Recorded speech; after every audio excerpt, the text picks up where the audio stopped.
Hello, everybody. Happy Friday morning. Hope yours is going well. We've got another Seahawks video to get to today, but first we just hit 4,230 subscribers to the channel. I want to give a shout out to all the subscribers. And of course, special tip of the cap goes to the channel members, especially elite channel members Brendon, Mikel, Hasher, Salacious Crumb, Rye Guy, Brendan Nelson's Haircut, VGK Tigers, It's Hoof, TVO, Austin Roberts, Scott Todd, PH Glass, Arfman, 12th Man, Eli Bennett, Cassio Feria, Samoan, JoJo, and Rep the 206. All right, today we got ourselves a little bit of a fluff piece, but it's fun to talk about these things. So, fluff pieces, sometimes they hit the spot. And today I'm going to be talking about individual awards that football players and in some cases football coaches or football executives can win. I, as a general rule, try to not pay too much attention to individual accolades when talking about this team because it's off the point of what the ultimate goal is as a fan. You want to see your team win championships. You don't want to see your players win individual accolades. But I don't want to get too far away from things like that because I like these players, and I like these players so long as they help my team win. And if our players are winning awards from the NFL, they are probably doing a lot to help this team win. So let's talk about some individual awards that could be won by members of the Seattle Seahawks in 2021 because it's funny. Pete Carroll has now been here for 11 years. We have made the playoffs, I think, 9 times. We have won a Super Bowl. We've gone to another Super Bowl. We've won a total of 10 playoff games. We are one of the most successful teams in the NFL since Carroll got here. And yet, this team has failed to capture really any significant individual accolades. It's almost getting a little spooky how this team is able to win a lot of games and have a lot of success and have a Super Bowl ring, 2 Super Bowl appearances. We may be the most successful NFC team over the last 11 years overall, and yet we don't have an MVP. We don't have a Rookie of the Year, offense or defense. We don't have an Offensive Player of the Year, Defensive Player of the Year, Comeback Player of the Year. We don't have Executive of the Year, Coach of the Year. I wonder if there are other teams in NFL history that have been as successful as the Seahawks over a 10, 11 year period of time without taking home those individual awards. So today, let's talk about the odds that a Seahawk can break that ignominious streak of not taking home any big time individual hardware.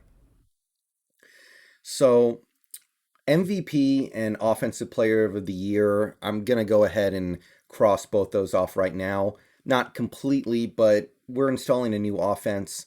I don't see Wilson having a good enough season to win MVP in a new offense. He's going to have to take some time to learn it. I don't expect everything to be a perfect transition. Metcalf is the only other guy who could win Offensive Player of the Year, and I, I just don't see it, especially like I said in this new offense. Although I do think he will have a great year regardless.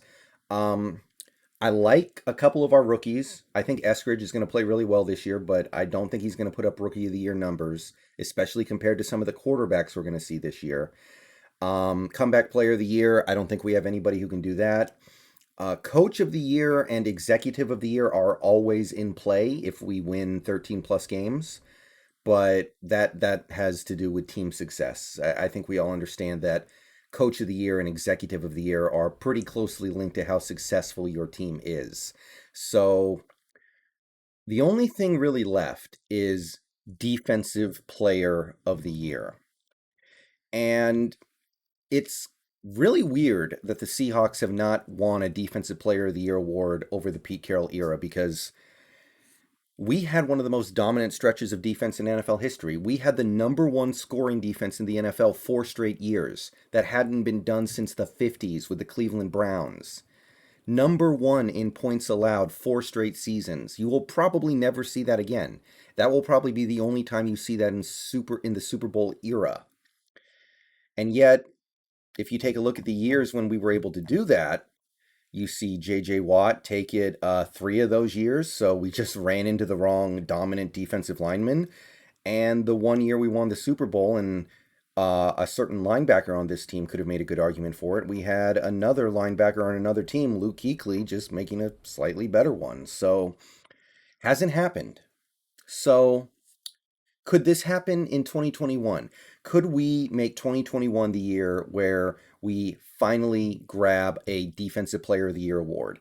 And again, I understand those are not going to win you Super Bowls, but there are players on this defense who are very, very good and have done a lot of good stuff for us and should continue to do good stuff for us, who it would be cool to see them take home a little bit of hardware. So this is the one major individual award I could see a Seahawk winning in 2021. So let's talk about the two obvious candidates for actually taking it home, because there are two players on this team that we could see take home DPOTY.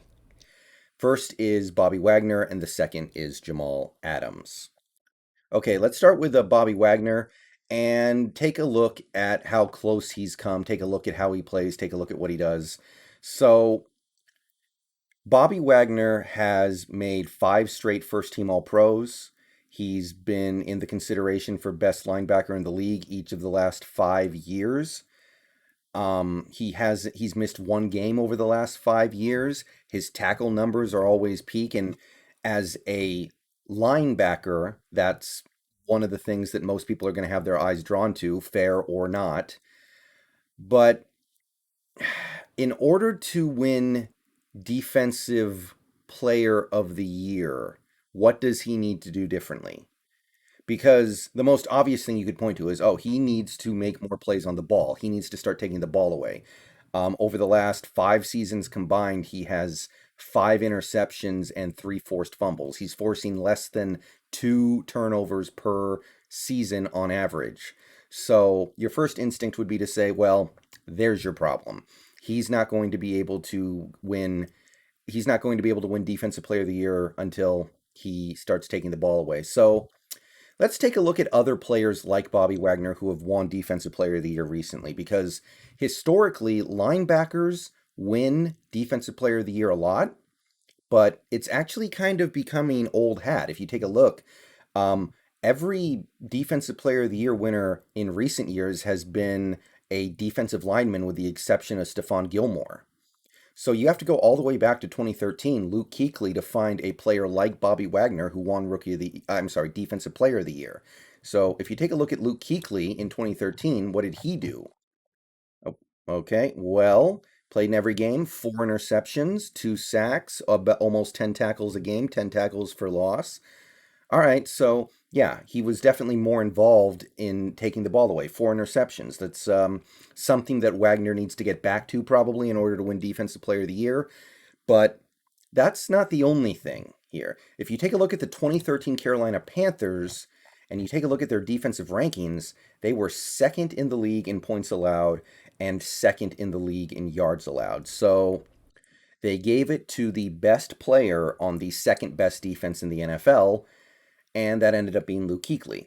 And I know we had a better defense, but I think we as Seahawks fans can readily admit that we had a much deeper pool of overall talent on our defense than the 2013 Carolina Panthers did.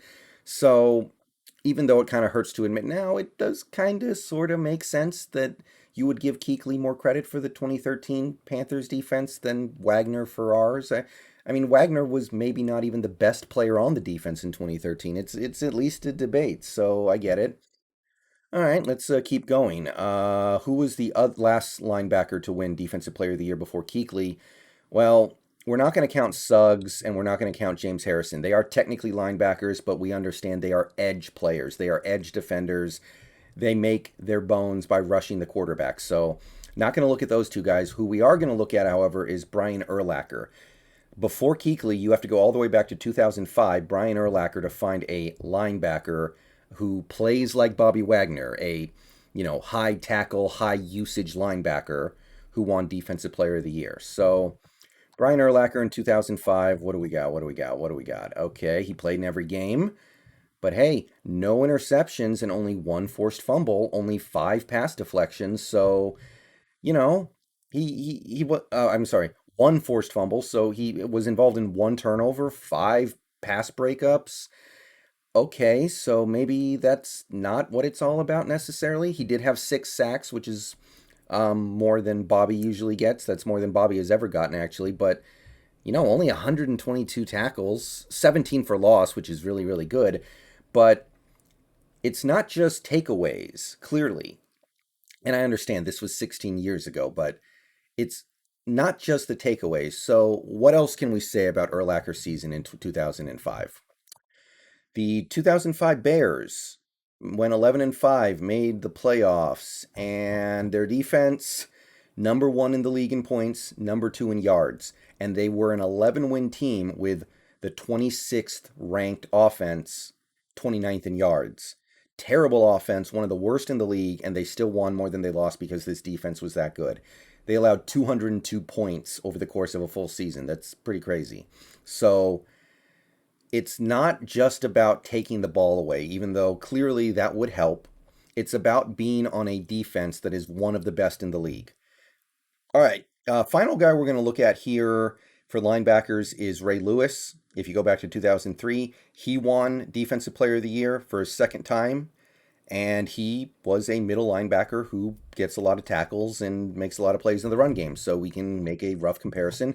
So Ray Lewis in 2003 played in every game, 6 interceptions, including one for a touchdown, 14 pass breakups. So again, you're seeing the turnovers. These are the things that Bobby needs to do to start turning heads and actually get votes for Defensive Player of the Year. 2 forced fumbles, 2 fumble recoveries, sack and a half, 163 tackles.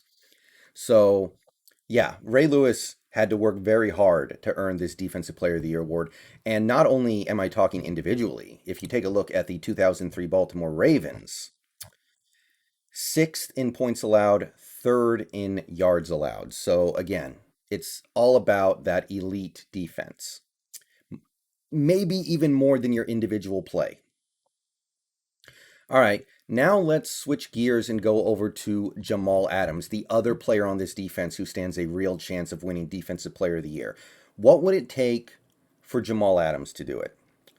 Well, I think we know the areas in which Jamal Adams is kicking butt in and the areas in which he needs to get a little bit better. I mean, look, Jamal Adams had 9.5 sacks last year in 12 games as a safety. That alone would get you in the conversation for best defensive player in the league. But there were too many shortcomings in his resume in 2020 for him to really be considered for Defensive Player of the Year. And more than that, I think, is the overall performance of the defense. So let's take a look at some safeties that have won Defensive Player of the Year in recent years, starting with 2010 Troy Polamalu, the last safety to win Defensive Player of the Year. How did he do it? Okay, 2010, he missed 2 games and still had 7 interceptions. So, yeah, once again, we're seeing you got to take the ball away, man. 7 interceptions and 1 forced fumble in 14 games. That dude was making plays on the ball, 11 pass breakups, a sack, only 63 tackles, and 6 tackles for loss. So, not a ton there. For a strong safety, you would expect a little bit better, but his presence taking the ball away from opposing offenses was so clear and obvious that I think it made a lot of sense to give it to him. But I think even maybe more than any individual stat, if you take a look at the 2010 Pittsburgh Steelers, you're going to find it again. The number 1 defense in points, the number 2 defense in yards. So it's all about being the best player on a great defense. You will get honored if you can be those 2 things. All right. Let's go back a little further past Troy Polamalu. Let's go to Bob Sanders in 2007. And this one's very interesting. So pay attention here. Bob Sanders had one of his best seasons in 2007. He played in every game but one. The most games he ever played in a single season, 15. 2 interceptions, 6 pass breakups, no forced fumbles, 3.5 sacks. Okay, pretty good. 97 tackles, 6 for a loss. Okay. So, how the hell did Bob Sanders win Defensive Player of the Year with these stats? Like, what the hell is this? Right? Like, he missed a game. He had 2 takeaways in 15 games. I mean, the 3.5 sacks are nice. He didn't even break. What the hell happened, right? It's simple. The 2007 Colts had the number one defense in the league in terms of allowing points. Number one, third in yards. Bob Sanders did not need to take the ball away a bunch of times. Bob Sanders did not need to put up amazing stats. All he had to do was be the best player on the best defense, and they gave it to him. So, with a player like Jamal, what I'm really trying to get at here is it's not about putting up monster stats. It's not about taking the ball away a whole bunch. These things are nice, these things will help. But really, it's about being at the helm of a great defense. Final example I'm going to have in this video will be Ed Reed, 2004. He won Defensive Player of the Year as a safety. And yeah, I don't need to tell you guys that Ed Reed made his living taking the ball away. 9 interceptions in 16 games, almost 400 yards returning those interceptions, by the way, which I don't know if you'll ever see that again. 17 pass breakups, 3 forced fumbles. This dude was responsible for 12 total takeaways, 2 sacks, 78 tackles. He's a freak. He's an absolute freak. And I can't say anything bad about his individual performance in 2004. I mean, this is superhuman stuff right here. But I'll tell you, the 2004 Ravens did not even make the playoffs. They went 9-7, finished way behind Pittsburgh for the division lead, and actually they missed the playoffs. So again, you're seeing it. Number 6 defense in the league. So we can talk about the individual accolades of these teams. We can talk about what they do in order to, the individual accolades of these players. We can talk about what they do in order to earn these Defensive Player of the Year awards. But if you really go through all this stuff and take a look, you'll find that maybe even more important than your individual performance is your unit's overall performance. So, look, if Bob Sanders was able to win Defensive Player of the Year with this stat line, then how hard can it really be? I remember watching Bob Sanders back in the day. He was a good player, but it's not like he did anything off the stat sheet that made you go, "Wow, this guy is special." No, he was a good safety who couldn't stay healthy and ultimately never made a lot of plays in coverage. He was mostly a box safety. Kind of like how some people view Jamal Adams today when you really think about it. I don't think that stigma is completely warranted, but the point is, if we want to get a Seahawk from this defense to Defensive Player of the Year, it's not about them putting up superhuman stats.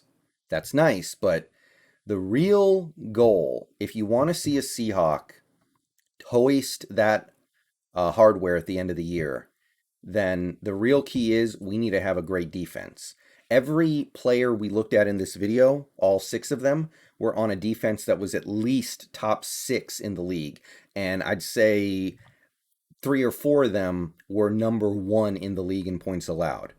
I think 4 of them, actually. So if you want to see this hardware come to a Seahawks player, that's what it's going to take. I'm going to go and get out of here. That's really all I got. I think it is possible that a Seahawk player wins Defensive Player of the Year this year. Probably Jamal Adams, but Bobby Wagner's there too. It would be cool to see Bobby take one home because that's basically the only thing he hasn't done in his career. But either way, the trick is to have an elite defense. And if this defense can be elite in 2021, again, for the first time since 2015, then you got a real chance for a Seattle Seahawk to get honored just by being the best player on that elite defense. All right, see you guys later. Go Hawks.